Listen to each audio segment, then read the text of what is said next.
Hello guys, রোজকার মতন আমিও দিনে দুবার করে আজকে আবার লাইভে চলে এসেছি। আপনারা প্লিজ যত তাড়াতাড়ি পারেন আমার এই লাইভটাতে যুক্ত হয়ে যান।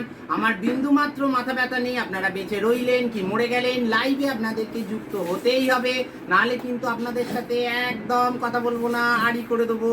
আর আজকে আমার লাইভের যে বিষয়টা সেটা কিন্তু অত্যন্ত হট টপিকের ওপর। গাইজ, আজকে আমরা লাইভে কথা বলবো সেই সমস্ত মামনিদেরকে নিয়ে যারা নিজেদের নোংরা পোশাক, নোংরা মানসিকতা দিয়ে শুধুমাত্র টাকা রোজগার করবার জন্য ফেসবুকটাকে একেবারে নোংরা করে তুলেছে।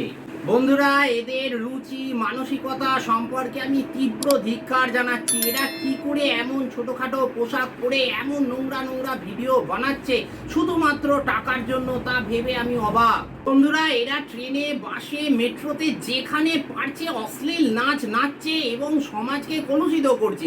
আমি এটার তীব্র বিরোধিতা করছি। অয়নদা, তাড়াতাড়ি এখন আমার সময় নেই, যা তো, এখন আমি লাইভে আছি, দেখছিস না?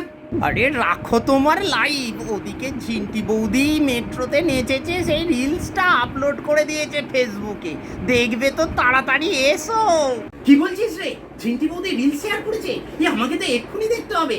দাঁড়া বন্ধুরা, আজকের মতন এখানেই আমি আমার লাইভটা শেষ করছি।